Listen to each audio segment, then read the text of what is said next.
Hello साथियों, नमस्कार, जय हिंद, जय भारत। कैसे हैं आप सभी? और मैं रुद्रेश राघव, आप सभी का बहुत बहुत स्वागत है आपके अपने यूट्यूब चैनल में। प्यारे बच्चों, आप सभी के लिए बहुत ही बेहतरीन और शानदार वैकेंसी है। पूरे भारतवर्ष में से आप किसी भी राज्य से हो, आपकी उम्र सीमा भी 18 साल से 40 और 45 साल तक हो, तो भी आप इसमें फॉर्म अप्लाई कर सकते हैं।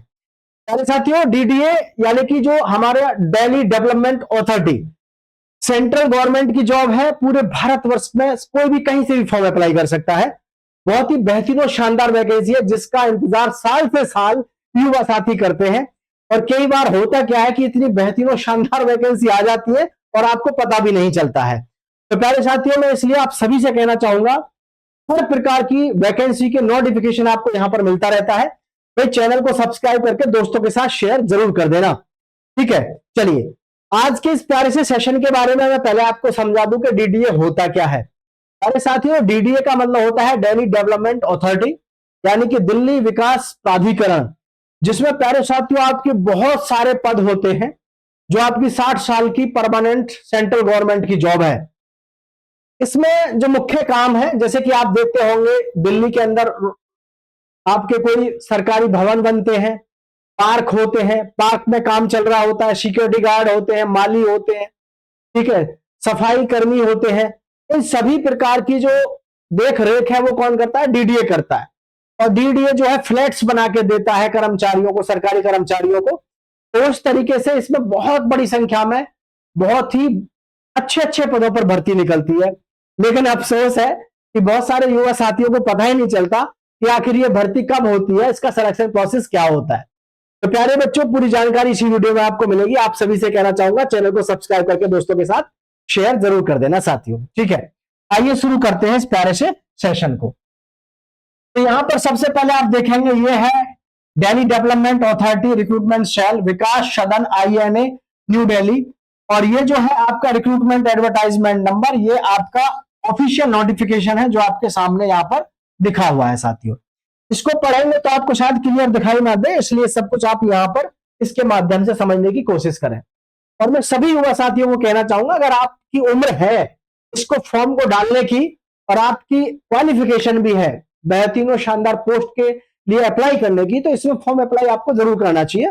इसकी तैयारी भी आपको रखनी चाहिए, क्योंकि सेंट्रल गवर्नमेंट की जॉब है। डीडीए की वास्तव में अपने आप में बहुत ही शाही जॉब होती है प्यारे साथियों।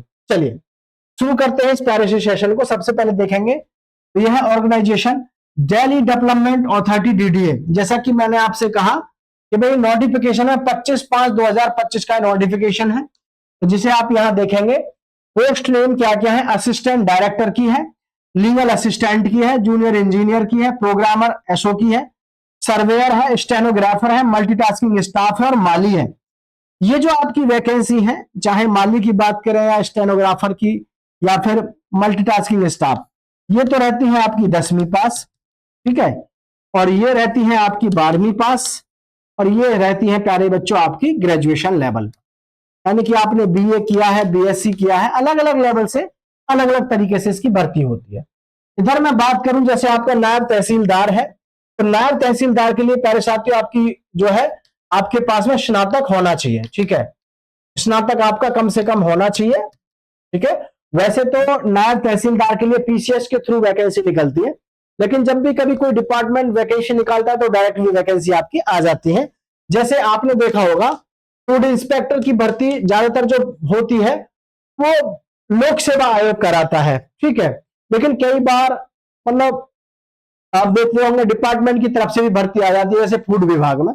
उसी तरीके से भी नायब तहसीलदार की भर्ती सीधे आपको यहां पर देखने को मिल जाती है।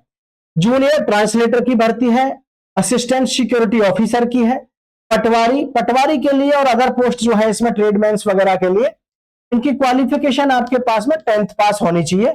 और कुछ वैकेंसी ऐसी भी है इसमें से जैसे आपकी 10वीं पास है। जैसे मान के चलो अदर पोस्ट में जैसे आपका ड्राइवर है, तो ड्राइवर के लिए आपको सबको पता होना चाहिए, आपके पास में लाइसेंस भी होना अनिवार्य होता है। और मैं हर भर्ती के बारे में आपको एक ही चीज समझाता हूं, आज की डेट में कोई भी ऐसी ट्रेड टेस्ट नहीं है जिसमें आपका ट्रेड टेस्ट ना होता हो। जैसे आपका ड्राइवर है तो ड्राइवर के लिए आपका ट्रेड टेस्ट होता है, यानी आपसे ड्राइविंग करा के देखी जाती है। अगर आपने कुक के लिए फॉर्म अप्लाई किया है तो आपको फिर वहां पर कुक से संबंधित जितने भी क्वेश्चंस होते हैं वो अपने हिसाब से आपसे क्वेश्चन करते हैं। क्योंकि आज की डेट में ये सरकार को भी पता है कि हमारे देश में एक से एक बेरोजगार बैठा हुआ है जो अपने काम में बहुत निपुण है। तो फिर क्यों उस पर जो है ट्रेनिंग में बहुत ज्यादा समय और पैसा खर्च किया जाए। जैसे पहले ड्राइवर की भर्ती होती थी तो आपसे चलाना आए ना आए, डायरेक्ट आप 10वीं क्लास से भर्ती हो जाते थे। लेकिन आज आप अगर ड्राइवर के लिए फॉर्म अप्लाई करते हैं तो आपकी योग्यता में 10वीं क्लास के साथ साथ ड्राइविंग लाइसेंस हो, प्लस आपको अच्छा ड्राइविंग करना आना चाहिए।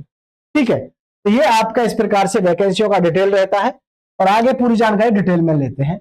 एजुकेशन की बात करें तो साथियों, पोस्ट के अनुसार किसी में 10वीं क्लास है, किसी में 12वीं क्लास है, तो किसी में आपका ग्रेजुएशन लिया जाता है। और आगे है and according to the post availability, जो भी पोस्ट है जिस प्रकार की उस हिसाब से आपसे आपकी क्वालिफिकेशन मांगी जाती है। एज लिमिट की बात करें तो सेंट्रल गवर्नमेंट की जॉब है, 18 साल से 42 साल है। और एज रिलैक्सेशन भी आपको मिलता है। एज रिलैक्सेशन का मतलब जैसे 5 वर्ष मिलता है हमारे भाई बहन जो SC ST से हैं, और जो 3 वर्ष मिलता है जो हमारे भाई बहन OBC से हैं। कुल मिलाकर के देखें तो कम से कम यहाँ पर आपका 47 वर्ष हो जाता है और यहाँ पर आपका कम से कम 45 वर्ष हो जाता है। तो ये इस प्रकार से आपकी क्या है, यहाँ पर एज रहती है। तो सभी युवा साथी समझ गए होंगे कि भी इसमें तो चाचा ताऊ भी इसमें फॉर्म डाल सकते हैं, क्योंकि 47 साल की उम्र पे जाके तो आप बाबा बनने की तैयारी में लग जाते हैं। तो इससे बढ़िया मौका आपके लिए हो नहीं सकता जितने भी बेरोजगार हैं। ठीक है, सभी के साथ में इस वीडियो को शेयर करना है ताकि हर एक किसी को पता चल सके कि DDA में भी कितनी बड़ी और शानदार पदों पर भर्ती आती है। ठीक है, देखिए आगे है अप्लाई। अप्लाई जो करना होता है इसको ऑनलाइन फॉर्म आपके भरने होते हैं। अप्लाई करने के लिए ऑल इंडिया लेवल पर मेल या फीमेल कोई भी फॉर्म अप्लाई कर सकता है। और DDA की जो भर्ती होती है इसमें सैलरी की बात करें 18,000 से शुरू होकर के आपकी 1,12,400 तक आपकी सैलरी है। मतलब भाई जिस हिसाब से आप जिस पोस्ट पर जाते हो उस हिसाब से उसी पोस्ट के अनुसार आपकी सैलरी रहती है। लेकिन फिर भी देखें तो सैलरी आज की डेट में सेंट्रल गवर्नमेंट की कोई भी जॉब है, चपरासी की ही क्यों ना हो, ट्रेडमैन की क्यों ना हो, 60,000 से कम तो किसी की क्या ही सैलरी होगी, जो कि आपके लिए बहुत ही बेहतरीन और सुनहरा अवसर रहता है साथियों। ठीक है, चलिए अब यहां बात करें कि सर इसका सिलेक्शन प्रोसेस क्या रहता है। तो प्यारे बच्चों, सिलेक्शन प्रोसेस जो रहता है DDA का, इसमें आपका सिलेक्शन प्रोसेस में पहले आपको ऑनलाइन फॉर्म भरना है। ऑनलाइन फॉर्म भरने के बाद में फिर प्यारे बच्चों आपका एडमिट कार्ड आएगा, रिटन एग्जाम होगा CBT का मतलब कंप्यूटर बेस्ड टेस्ट, फिर आपका ट्रेड टेस्ट होगा। ट्रेड टेस्ट ऐसे पदों पर होता है जैसे कि मान के चलो आपने माली के लिए अप्लाई किया, ड्राइवर के लिए अप्लाई किया, MTS के लिए किया, या आपने स्टेनोग्राफर के लिए किया। तो इन सभी के अपने अपने ट्रेड टेस्ट से आपको गुजरना होता है। जैसे ड्राइविंग के लिए आपको ड्राइविंग टेस्ट देना पड़ता है, और आप मान के चलो आपने स्टेनोग्राफर के लिए किया तो स्टेनोग्राफर में वहां पर ऐसे आपसे स्टेनो की टाइपिंग करा के देखी जाती है। क्योंकि मैं पहले ही बता चुका हूं, आज की डेट में हमारे देश में जितनी भी भर्ती हो रही है सभी में एक्सपीरियंस युवाओं को ही लेते हैं। हाँ, एक CISF में जरूर अभी फायरमैन की भर्ती खाली 12th पास से हो रही है, नहीं तो जैसे CISF के अलावा जितनी भी फोर्स है उनमें अगर CISF की भर्ती आती है तो सॉरी मतलब फायरमैन की भर्ती आती है तो उसमें फिर आपसे डिप्लोमा सर्टिफिकेट मांगा जाता है। नहीं तो हर एक भर्ती में आपसे ट्रेड टेस्ट से संबंधित आपसे मतलब कुछ ना कुछ जरूर मांगा जाता है, या फिर आपका एक्सपीरियंस या फिर आपका ट्रेड टेस्ट होता ही होता है। तो ये चीज आप ध्यान रखें। तो प्यारे साथियों, ये बहुत ही बेहतरीन और शानदार जॉब रहती है आपकी DDA की, जिसके विषय में आपने सिलेक्शन प्रोसेस को यहाँ पर पूरा समझा। हालांकि ये नोटिफिकेशन जारी हुआ है, लेकिन अभी इसकी वैकेंसियों के फॉर्म जैसे ही निकलेंगे तो वैकेंसियों की फॉर्म जल्दी ही निकलने की पूरी प्रबल संभावना है। हम आपके साथ तुरंत हाजिर होंगे पूरे फॉर्म को भरने से लेकर के सिलेक्शन प्रोसेस तक। तो साथियों, चैनल को सब